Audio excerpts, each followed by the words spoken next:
Welcome back to the podcast. I'm Tom, I'm Joe.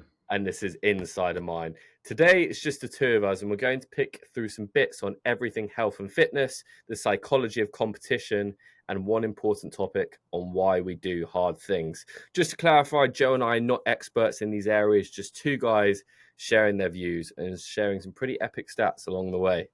The first thing I wanted to touch on is 2025. This should come out around the start of February time.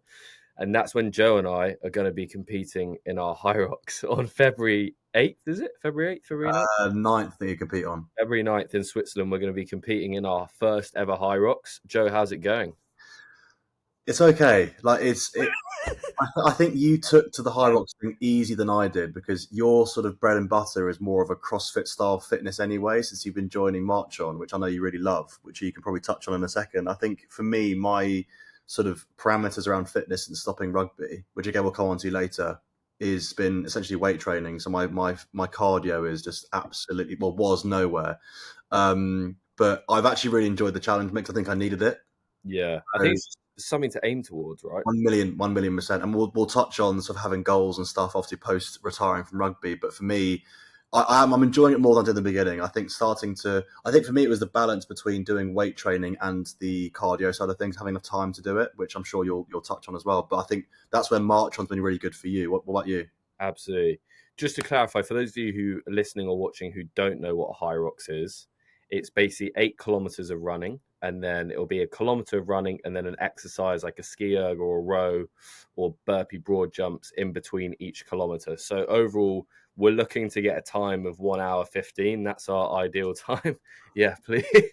I don't know if we'll get that, but mentally, that's the time we're aiming for. 1 hour 15, 8 kilometers of running, and then loads of exercise in between. Pretty non-stop, which is going to be good. It's going to be a nice little boys trip, which we're looking forward to. But yeah, I find on my end, I didn't realize how unfit I got. I do a lot of cardio-based stuff like CrossFit stuff, but like actually physically running, I didn't realize how unfit I got. Like my body, it was not necessarily my lungs, but just like that feeling of running for like 8-10 kilometers. I haven't done that in such a long time. Or like with rugby, it would always be quite stop-start. It would be things like broken Broncos, and that type of fitness. Whereas like just running for 10 kilometers, that's pretty new to me, and I actually find it incredibly hard. And that's probably why I've almost buggered my knee at the moment, as we were talking about before. Yeah, tell me more about that, mate. Getting back from that. Tell me more about that. What happened then? Honestly, I think it's a hard one to pinpoint. I'm going to assume it's running because I haven't had a knee problem before, and now I'm running long periods of time. I seem to have a knee problem, so I think it's just a bit like the tendon just flaring up. Nothing serious. We'll just ignore it. We'll crack on like normal. But I reckon that's what it is. So maybe any runners listening to this, watching this, get some comments in below. Let us know. Give some tips on how to run properly. With a month to go, we've got a month to spare, so we've got a bit of time. They're just thinking, mate, you run 8 kilometers. Like, why are you being such a wimp? Like, my knee is bugging. I literally can't bend my knee. Just shows how bad of a state I got into. On the whole Hyrox side of things, I think one thing Joe and I talked about before, something I know you guys have left a lot of comments on, is that competition side. Having stopped rugby, that was a massive competition side for me, like mentally as well. That would be like, that would scratch that itch for me. You've retired from rugby now as well. Have you found that Hyrox has kind of scratched that itch, that preparation for it? I know we haven't done the actual event yet, or we will be doing it when this comes out. But has that been scratching your itch? Yeah, for the most part. And it really reminds me of a conversation we had with Elliot Owen, where we spoke about when he stopped playing rugby very suddenly, even more suddenly than me, he found the sort of itching, the scratch in CrossFit, but it didn't tick all the boxes, but it picked enough of them. So out of the 3 or 4 things he really missed from not having rugby, it was 2 or 3 of them, and he found the other 2 or 3 elsewhere. And that's why it's been really helpful for me. Like I said to you earlier, I think at the start I said that it's been something that I've needed to do because I found the cycle of what I was doing in the gym quite boring, and I needed a bit of a push, which I was getting from rugby all the time. So there's constantly something to head towards, like a game coming up on the horizon or a new challenge or a new team you haven't played before. So for me, I needed the change. So I'm really grateful to you for introducing the idea of doing a Hyrox. I won't thank you on the day. I'll hate you for it. But I think I'm very we won't talk during it. Being staring at me like, you dick. Yeah. Which reminds me, I think if we do like a sim or two between now and then, so our simulation for the don't know, we would try and anyone who asks you about it, they'll suggest doing simulating the actual event at least once or twice before the event itself. So Tom and I, although we're quite far apart geographically, we're going to try and get together in the middle somewhere and try and simulate the event itself if we can. Right, absolutely. I think that sort of just coming back to that competition side of things, Mm. for me personally, hasn't scratched that itch yet. Interesting. But what it's done is like it's instilled a bit of discipline. I've always been pretty disciplined with stuff, but like it's that thought where if I don't do it, or I don't do the exercises, or I don't follow this program, I'm probably going to look like a mug when we're out there in Switzerland. Yeah. And that, like, mentally, I don't want to do that. I don't want to stand there and look at you and be like, I'm fucked after like 2 kilometers in. Like mentally, that would really drain me. Yeah. So that kind of pushed me on that whole discipline side. But I think when we're there and we watch it on the Saturday, we run on the Sunday, I think that whole Hyrox side, you'll get like the sort of butterflies from it. You'll see the people running it. I think that's when I'll be like, okay, sweet. And then the next time we do it, which I assume we'll do another one, I hope so. I reckon that's going to be that preparation then that is going to scratch the itch because I know what's coming. I've never actually been to an event before. I've just seen them online. But when we're actually in the arena, I think that's when I'll get that itch. Well, you and me both. I thought the only thing I can compare it to, because I've done CrossFit style things in the past, whether it be in the gym, but nothing on that sort of level. The only thing I can compare it to is when I was preparing for the half marathon I did at the beginning of this year is I absolutely hate running, which for someone entering a Hyrox is really stupid because essentially it's a running race. You can do all the strength work in the world, but anyone I've ever asked about it has said, just don't worry about don't worry about the strength, just run. Just do as many runs as you can between then and the event because you're essentially working for a minute or two in the events themselves, but the runs you're doing for up to 5 minutes. You're doing 8 times, so you're running for a lot more than you're working in the events. And so when I was doing the half marathon training, excuse me, is when it came down to the day, is I actually quite enjoyed it because the atmosphere and the crowd you're with. So I'm hoping that whilst I hate running on a treadmill because it's so boring, is when it comes to the day and you can see someone you're looking to chase and you're pushing each other on, I'm hoping we get that sort of buzz. And like you, I've not enjoyed it, but I've liked the change and I've liked the sort of the stimulation I've got as a result of mixing up my training for sure. Absolutely. I wanted to touch on that competition side as well. Like, I don't know how you feel, but with rugby, I was like unbelievably competitive. Unbelievably competitive. Like, if I lost or if I messed up, I would literally like not speak to anyone the whole way home. Yeah. Basically just go to my room. I'd be like devastated. I look back on that now and like I read a little post the other day about, is being overly competitive like actually damaging for you mentally and can it kind of be unhealthy? I feel like this time round, I've like lost that competitive edge. I'm competitive in every aspect, as you know. Yeah. But like I feel like this time it feels a lot healthier. I don't know what it is, but I feel like I'm not like, say we go in there and we're going to get like, say we do get 1 hour 22 or something. Like, yeah, I'll be a bit like, oh, like our goal was 1 hour 15, but I'm not going to let it like destroy my whole day and destroy 2 days afterwards. I don't know what that is this time, but I feel like, and to me, I actually feel a lot like better mentally going into it. I felt like at the point where I'm uncomfortable doing sport because I got so distraught every time I lost. I just hated to lose. Yeah. I feel good for it. It's a really good point you make, and it really reminds me. I think it's also a maturity side of things as well. I think when I grew up, I'm a bit of a sore loser now. I hate losing at best times. And I can remember some times, when, particularly when I was at school and into my early 20s, I remember playing rugby, and every time I'd lose a game, I would take it really personally. Even though it wasn't an individual sport, I would go home and I would stew over the things I could have done better and the things and I would be really annoyed on behalf of my teammates who would go out and get pissed afterwards. And I'd be like, how can you go and get battered after a game where you've not performed and you've not been at your best? And I found that I took it personally. I thought, I'm putting the work in and I'm taking this so personally. How can you go and get shit-faced after a game of rugby that you've lost, that you deserve to lose and you've not been good at? Over time, and as I've got older, I feel like I've tried as best I can to live more in the moment, enjoy the process rather than the outcome itself. So that's what I've tried to focus on more. But it's been a hard slog, mate, because I'm like you, I'm exceptionally competitive and I want to win at all costs. And it does bring the worst out of me and the best in certain situations, like hopefully the Hyrox. Yeah, it's a funny one. I wanted to talk about, playing rugby, past competitions. What lessons have you learned from these past competitions, say in rugby or sport, that have kind of like shaped your Hyrox preparation?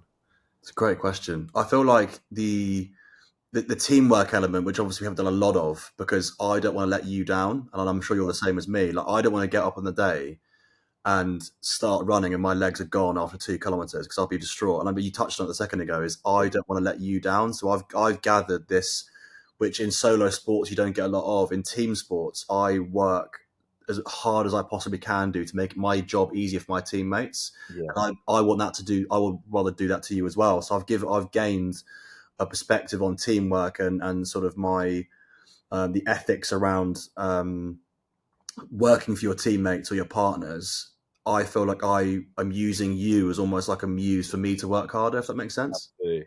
Yeah. I completely agree. I think one thing I kind of picked up on, and I don't know how you're going to feel on the day, and this is what I see a lot, is about like pre-fueling. Pre-fueling. Obviously, I'm not an expert. You've been a personal trainer, coach for 10 plus, 12 plus years now. So obviously this is kind of your bread and butter, this whole thing.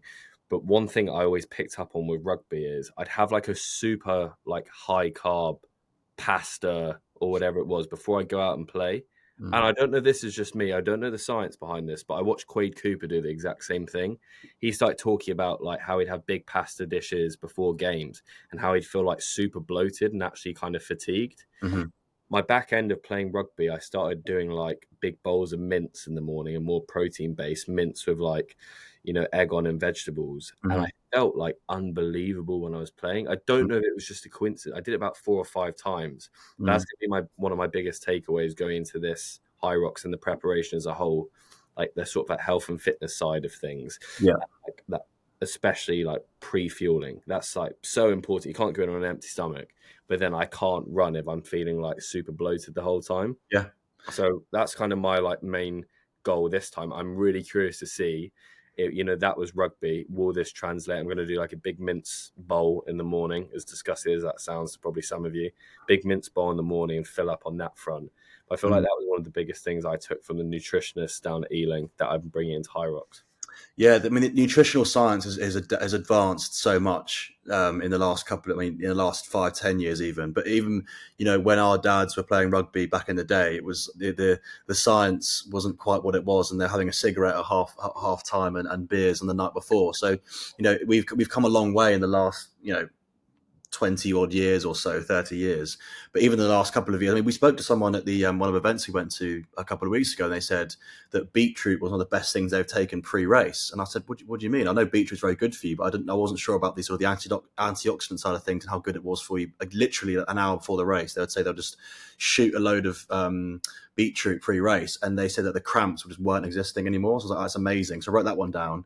So me and you can sort of gun a load of beetroot pre-race. But I'll be very curious to see if people listening to this and watching this, that their tips and tricks for particularly running style events we're doing over a prolonged period of time. It's not 100 meters. You're doing more than like a 5-10K, for example. And obviously with the events in between, is going to be the lactic acid is going to be pretty real. So I wondered if anyone had any sort of ancient remedies that their grandmother's grandmother gave them. I'd be really curious to see what people have tried. Put that in the comments if you do. If you have anything where you're like, this was super helpful to me. I was going to say, I've like watched quite a few like long distance runs. So like people running a marathon and stuff like that. I see pickle juice a lot. I think I'd chun if I was running around Hyrox drinking pickle juice. But that's just me. But I see pickle juice a lot as like a thing. I don't know if that's like a fatigue side of things. I haven't looked this up. But you were just saying then beetroot. And also like red tart juice. Is it red tart? Red tart. Maybe it's not red New tart. one for me. Cherry tart or something. But just on pickle juice, just quickly. For example, I think that makes sense. I saw, because I've seen even in Premier League football, I'm pretty sure I've seen someone who was going down with horrific cramp, and they literally had. I mean, it was in like a sachet, so it wasn't like out of a jar where they unscrewed it and poured some juice into their mouth. But it was like literally a sachet of pickle juice, and it was like all the things you could possibly have with the advancement of today's footballing world. There's been billions of pounds on science and the idiosyncrasies that go into it. It's incredible that there's literally this vial of pickle juice was enough for them to stop cramping. So maybe that's something you could look into as well, for sure. Mate, you should make a little brand, pickles for athletes. There you go. There's a business idea for anyone. Patent it here if anyone takes it. For sure. I want to talk about burnout in exercise. This is something I experience a lot. This is something I had a comment on my Instagram the other day, which is why I'm bringing it up. That sort of burnout, and where you're having like a 10-week, 12-week preparation as we've had, I'm going to be completely honest. There's been quite a few days where I've been like, oh, I can't do it today. Mentally stressed, foggy. The last thing I want to do is go out and run 10K when I don't actually enjoy running. And it's like it's that kind of side of things where I like the Hyrox, it's holding me accountable, so I'm doing that less. But then there's also that burnout side, which is what I wanted to talk to you about now, which is what the comment was I had on the Instagram, being like, how do you stop that burnout? How do you minimize it? Because if you're working such a busy schedule, a lot of the time you just don't want to do what you're doing, or you'll do it for 3 weeks and then be like, oh, and tailor off and kind of burn out and then pick it back up towards the end. Then you actually get to race day and it doesn't work. What's your advice there? Yeah, it's a great question and probably very, very common.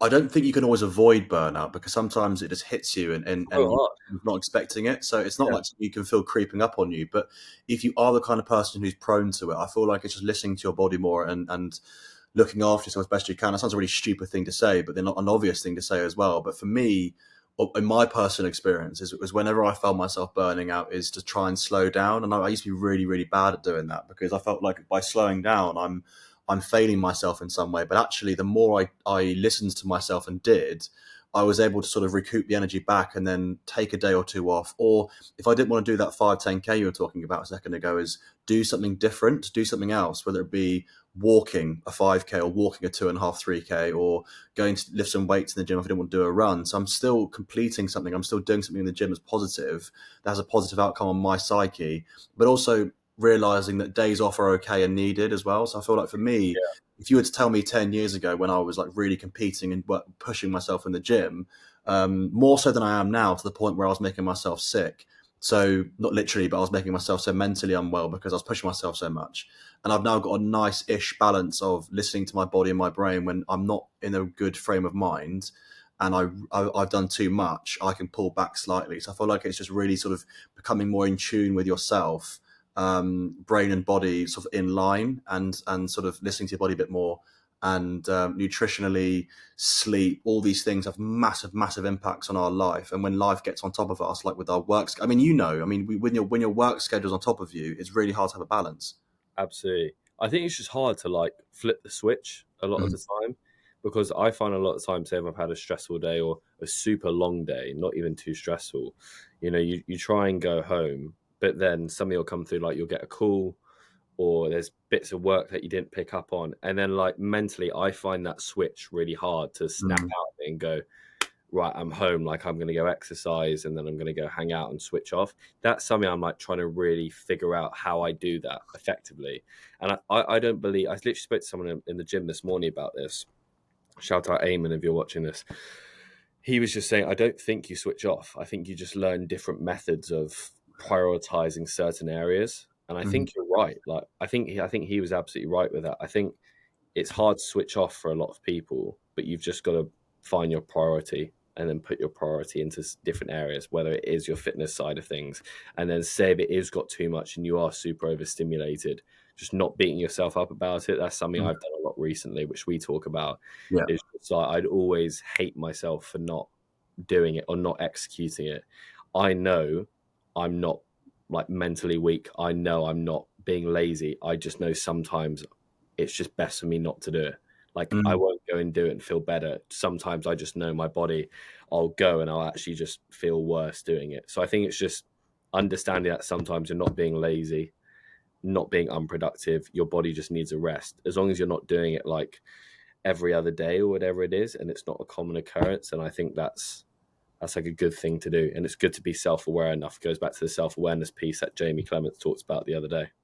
Yeah, you couldn't say it any better, mate. I also feel like just on you, if you are someone who is sort of neurodiverse or you have ADHD, things affect you differently to say a neurotypical person. So for you, for example, with the overstimulation of life, right, like work or wherever you are in the world, every day is different, and that's an exhausting place to find yourself. So it's that self-awareness piece that where the more you experience through life and the more you go through life and the sort of the trials and tribulations that come with that, you will learn to sort of like just co-regulate yourself better than maybe you would before.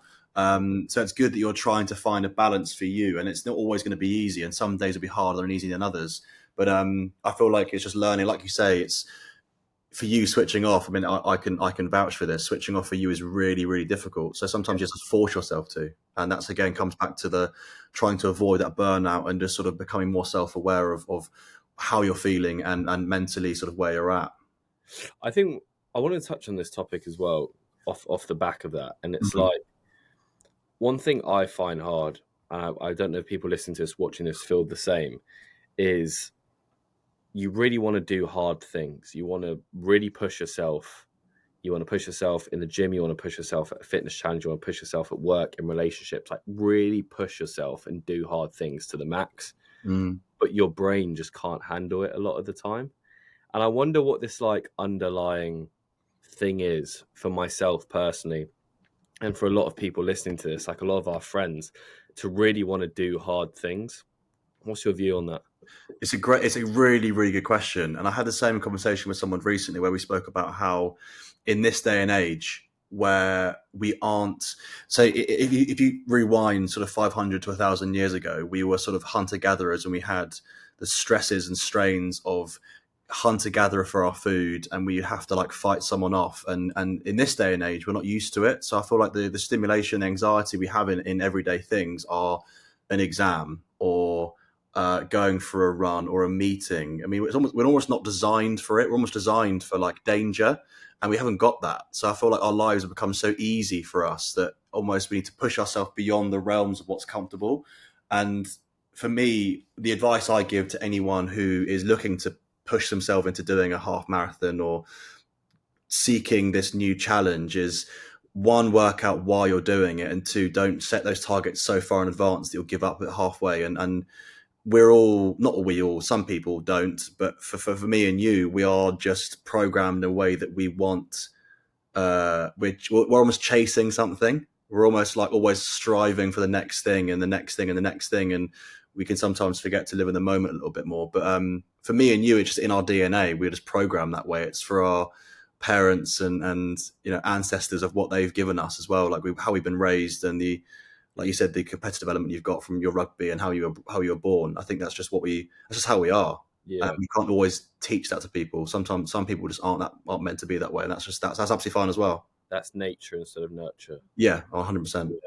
I was reading the other day on a study that 85% of participants in extreme fitness events report greater mental clarity and confidence after completing the challenge. And I thought that was like a really interesting side of things, because I always think this as well, is like you almost need a bit of self-reassurance a lot of the time. So doing a hard event, doing like a marathon, doing a Hyrox at a really fast speed, or competing at a high level, the mental clarity and that sort of like self-confidence that can give you, that you can take back into your day-to-day lives and like sit down at night and be like, yeah, I fucking did that. Like I did that. That's like I think that's the feeling a lot of people chase. I know that's one I chase a lot as well. I just found it interesting reading about how 85% of participants in those extreme fitness events report greater mental clarity. There must be some sort of correlation which a lot of people are chasing, that sort of confidence side. Like you said, we're not gathering food. Well, the majority of people aren't gathering food anymore. We're just going to the supermarket. It's like, I don't know if that's almost replacing it. It is. Our like inner confidence again. Big time. I feel like most things we do nowadays are just handed to us. There's no sort of danger. There's no stress on our lives. I mean, we do have stress, but it's completely different now. The world has changed. That everything's at a click of a phone, and there's no striving for things anymore, which is why all these ridiculous events are being created, like walking across the desert, and it's becoming more and more extreme to the point of like pushing, because we don't have these everyday situations where we're having to fight for a mate, and we're not hunting our food. We're not going days where we're hungry, and the stress that would have been a part of our everyday being 500 to 1,000 years ago isn't like that anymore. Hence why these Hyroxes and these extreme events are coming about in the first place.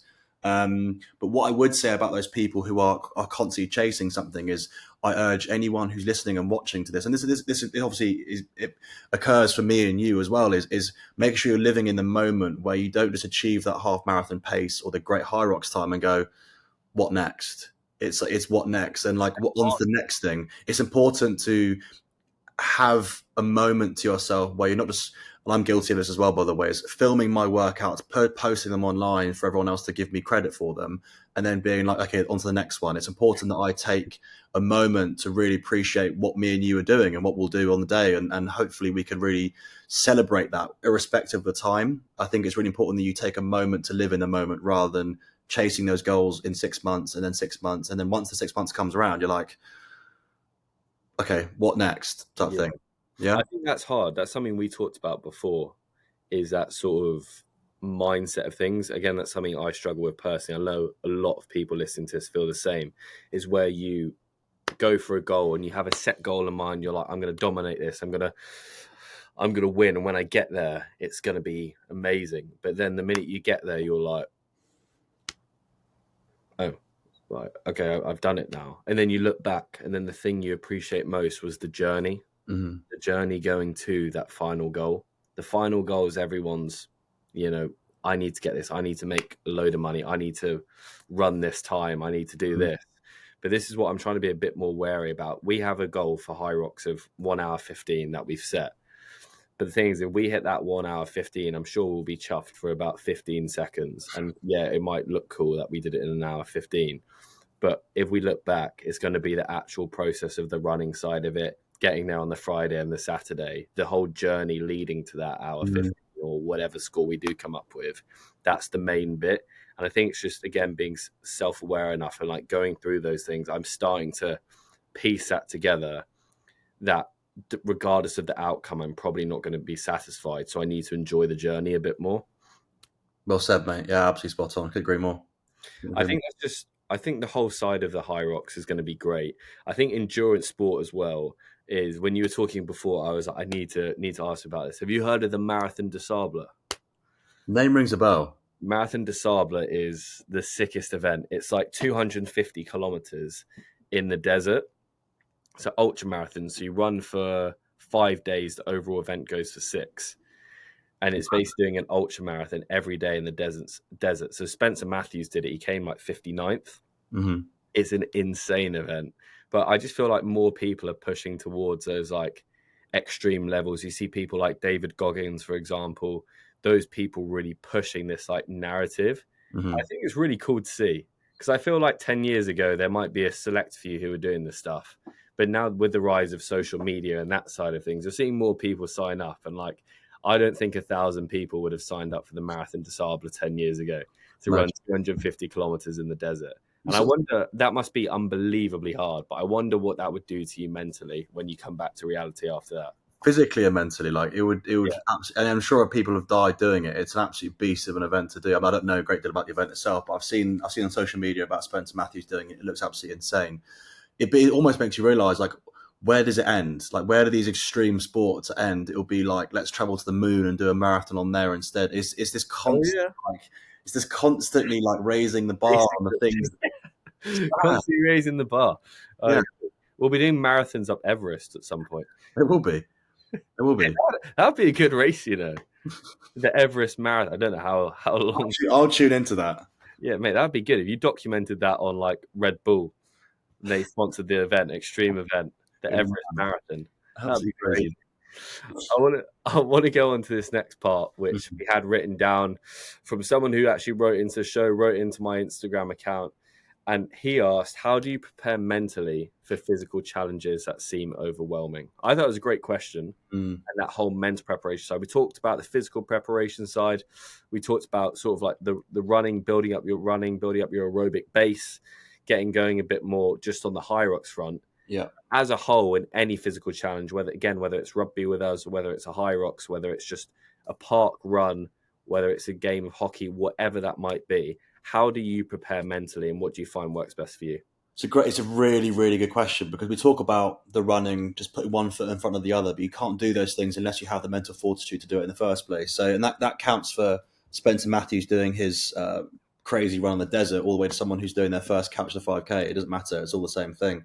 So for me, and the example I constantly give is the half marathon, because for two people, me and you, me more so, is I absolutely hate running with a burning passion, but I know I need to do it. And I enjoy the feeling once I've done the run. I just don't enjoy the process of starting in the first place. Whereas currently love, and always will love lifting weights. And that sounds really like ape thing to say, but I really get the enjoyment out of it. I love the feeling it gives me, and physically I love the feeling. So for me, it doesn't really matter what your thing is. Find something you enjoy doing, and to start from the very beginning. If you're trying to look into things to do, we've talked about this a lot. Is if you're looking to start tiddlywinks to chess to bowls to rugby or football, is remember that everyone started from the very beginning once. So don't aim your lofty heights of starting for Spurs on the weekend. Is start from the very beginning, from that ground level. Like me and you, when we first started rugby, we wouldn't have a clue what we were doing. But then 20 years on, I could put you into any Nat 2 team and you'd absolutely fly. So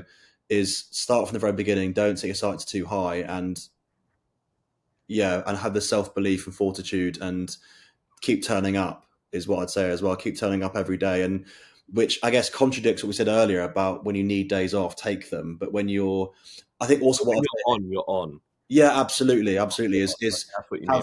And it comes back to self-awareness massively. Is big time. The self-awareness piece is repeating that constantly. And when you're on, you're on. Yeah, 110%. What do you think? I think preparing mentally, the way I kind of read this question was like, what do I do like pre-game? Okay. Or like, what would I do on that front of things? Mm-hmm. I think it's that front. I'm like quite big on visualization. I mean, I don't know if I was doing it the proper way, but for example, when I was playing rugby or playing cricket, which are my two sports, I stand out there. If it was cricket, for example, I'll go with the cricket route. I stand out there on the wicket and I look around with my bat and I pretend there's someone running into bowl. I really practice my shots. I practice where I'm going to hit my strong points and leave my weak points. I really get a grasp of everything. And obviously that's an example from cricket, but I think that's the best thing mentally for me. And what I'm going to do on the Hyrox day is when we go on the Saturday to watch it, I'm going to picture myself on each event. I'm going to picture the speed I'm going at. I'm going to picture how I'm breathing. I don't want to picture myself like fully out of breath going the whole time, but I want to picture myself like feeling confident, running with you, like running fast, feeling good, and then going like really hard on the event. That's kind of how I like to do things, that whole visualization point of view. And then also mentally, something that really helps me before like physical challenges is music.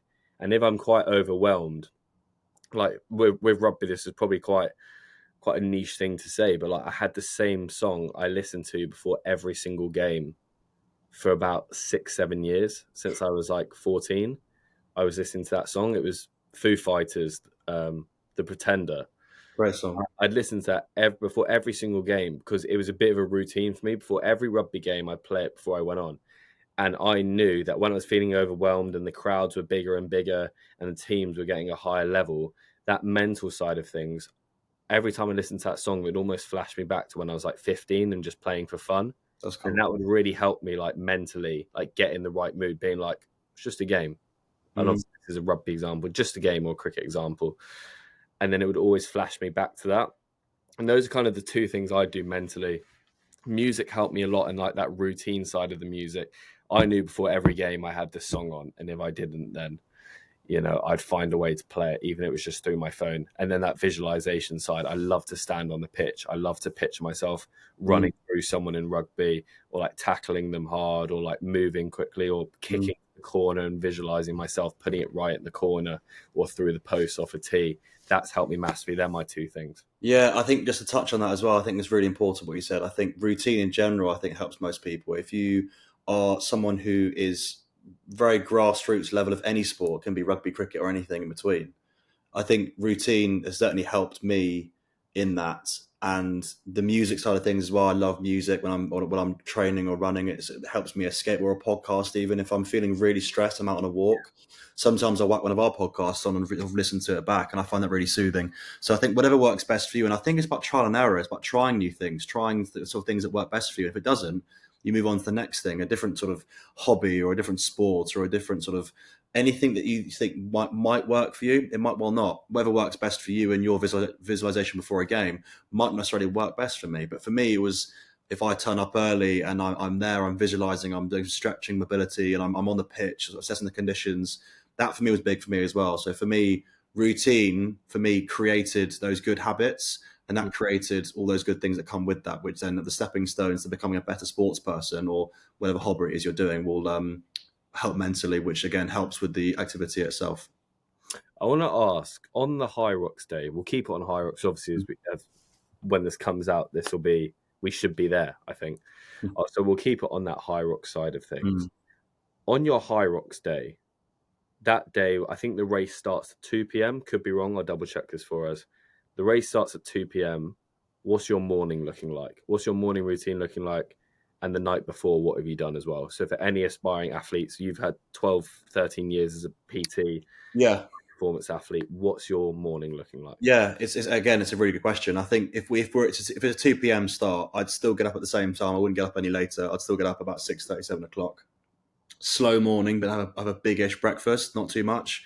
Coffee, and I'd save some snacks like a beetroot number we talked about earlier on, and some snacks pre-race, and take that with me. I'd have a big-ish breakfast consisting of usually like high nutrition, but again, laying off too much carbs, because I'll have had quite a lot of carbs in the days running to it. So on the Thursday, Friday, quite carby, protein-filled meals. The night before will be a protein-filled meal, morning or protein-filled, loads of eggs, like you said, mince, and then I think quite steady. Like I'd like to get there early. I'm not the kind of person who's going to just rock up 10 minutes before. So I'd like to get there like at least hour, 2 hours before the race, like at minimum. So I like to get there, assess it, take it all in, get my surroundings, know where I'm supposed to be. I'm quite anal like that. I like to be prepared in the best possible, like discipline wise. I'm quite like on it like that. I like to get there early. So I wouldn't have a belly full of food either. Like you said about being full and like having it all sloshing around your system. I'd absolutely hate that. So get there nice and early, get prepped, load of stretching, obviously mobility wise, make sure I'm nice and warm. And I see a lot of videos of people preparing for it, and they'll actually do like a couple of K on the treadmill before it, because they find the warmer they are, they'll actually get a couple of K in. The first 2 or 3 K is absolutely horrendous because your body's not used to it. So I'll probably end up doing something like that as well. Yeah, see, that's a hard one, because I agree. Morning, I think I'll get up 7:30, 8, high protein breakfast, probably go for a walk, feel good, get there early, exactly like you said. I hate the idea of like getting there and mentally having to feel rushed. Like that's just like my worst nightmare. I like to get there early, visualize what I'm going to do, absorb like the atmosphere, have a good stretch. This is the bit where I was like, this is tough, is like that 1 to 2 kilometer run before. It's like getting your second wind. And we used to do that in rugby. We used to sweat out in the warm-up a lot of the time, go absolutely guns blazing, and then get your second wind going into the game. But I feel like that can be quite hit or miss for me for some reason. I feel like sometimes I just like will just not get my second wind and just be like completely burnt out. But I don't know. That's just if that's just like being unfit or whatever it is. But sometimes I feel great doing that, and then other times I just feel like it negatively affects me. So I was actually thinking about this the other day. You know, do we do like a kilometer run outside, like slowly, just get our heart rate going, or do like some burpees and pick up my heart rate? I was literally thinking of that this morning. Yeah, you're absolutely right. I think whatever works best for some people doesn't work necessarily for others. But equally, just because you did the same thing last week, you can feel absolutely knackered the week after doing exactly the same thing. So again, it completely depends on where your body's at. So for me, I left a few things off as well. I think electrolytes are a big one as well. So I'm massive on like supplementation, which we'll come on to in a second as well. I think supplementation pre-race is huge. Like making sure your body's in tip-top shape. Like, I don't know, Epsom salts in your bath the days prior to that, so make sure your body's nice and relaxed, not doing too much in the days, because you've already done the prep. You don't need to start doing loads of like 1,000 burpee broad jumps on the Thursday when we fly on the Friday. It's just stupid. So another thing is going for a walk in the morning. So if the weather permitting, like it's going out for a walk, getting some fresh air, loads of hydration, obviously. That's a massive one. And an hour before the race, I mean, Stu, I'll give him to this one the credit for when he suggested taking beetroot juice, and we'll take a jug of beetroot juice with us and start glugging it the hour before the race. I just feel really ill running around. I'm allergic to beetroot. Purple everywhere. Just be like, oh, God, you screwed me here. Yeah, cheers, Stu. I want to talk about supplements, as you said. We've got a few more questions from you guys, so thank you for writing stuff into our Instagram and personal Instagram accounts. If you do want to contact us, just message us whenever. I'll attach both our Instagrams and the InsideAMind Pod Instagram below. I just wanted to talk about supplements now. What sort of supplements are you taking at the moment? Do you have anything in mind that you'd recommend mentally and physically? What have you found really useful? Yeah, we did a really good talk on this a while back, and we spoke about the things that work best for us. And for me, my absolute favorite go-tos have always been things like magnesium.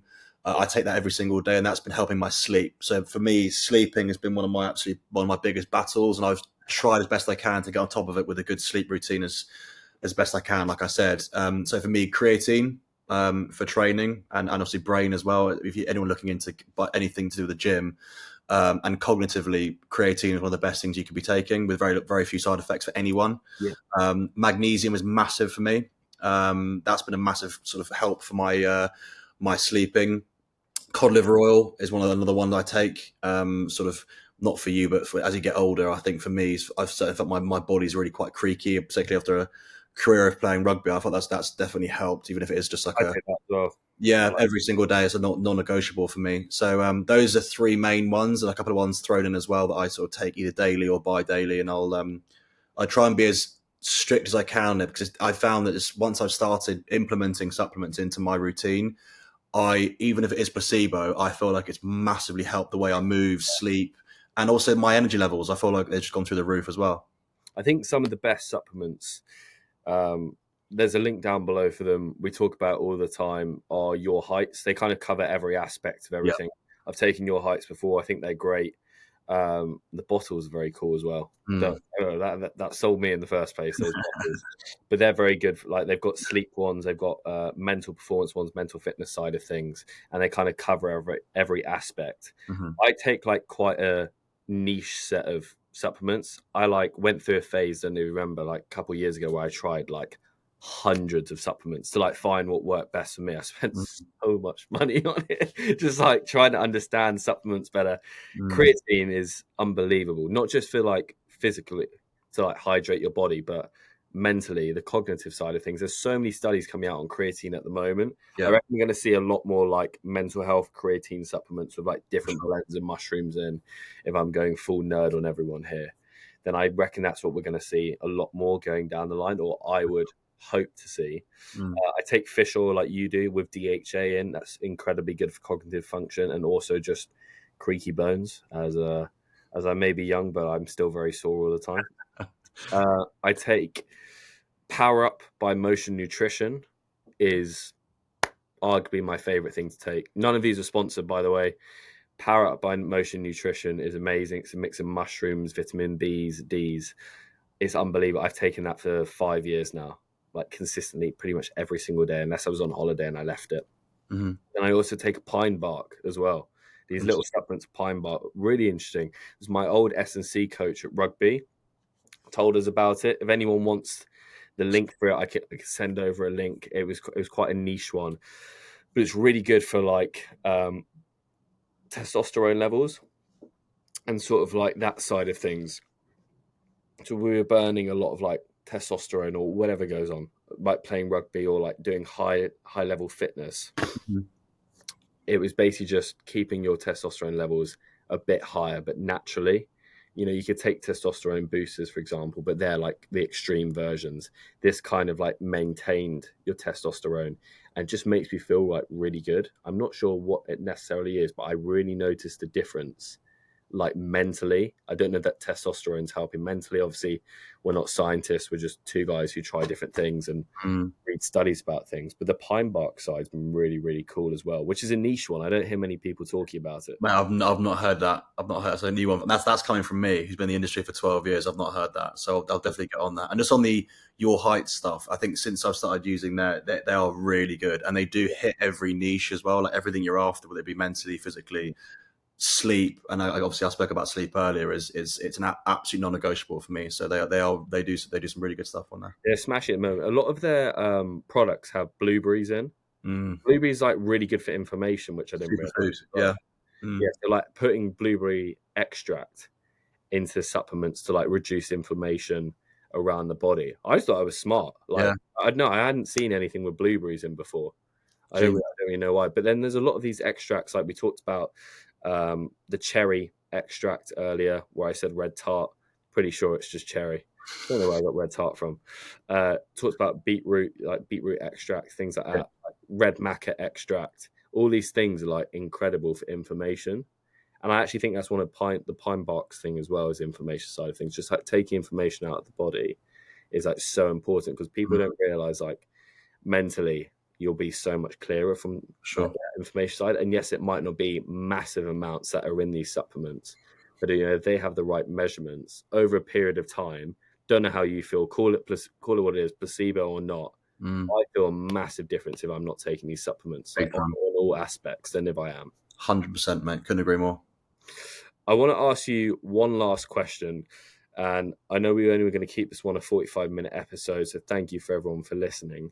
But it's all about 2025. I want to know what your goals are for this 2025. This will come out in February, so you've got to picture yourself in February time. Do you have 3 goals that you really want to achieve this year, or 3 things in mind that you want to base your year around? Great question. And I think people that I've spoken to about New Year's resolutions, and I'm quite iffy on resolution. So I feel like when people set their lofty heights of running a marathon by the end of the year, it's really not realistic, and you're not really giving yourself enough sort of mental fortitude to aim towards that said thing. So I feel like for me, and I learned this from someone recently, is having a word in mind.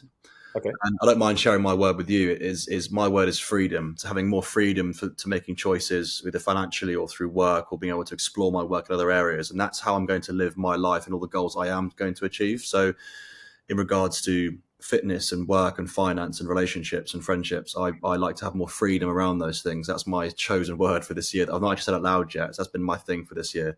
But to answer your question, for me, my sole focus over the last 2 or 3 months, give or take, has been the Hyrox. So for me is being able to get to the Hyrox and smash that with you. And I'm really looking forward to what happens there. And I know Hyrox, for those that do know about it, is quite a cliche experience for a lot of people, and it's very sort of influencer. But I feel like be able to do this with you is it's a genuine honor, mate. And I'm really looking forward to the whole experience of getting there, traveling. The event itself is only an hour long, but the whole 4-day period I'm really looking forward to doing. So beyond that, mate, I sort of take every day as it comes, and I've got things I want to achieve by the end of this year. But for now, short term, that's a massive one for me. I'm really looking forward to it. What about yourself? I love that freedom side.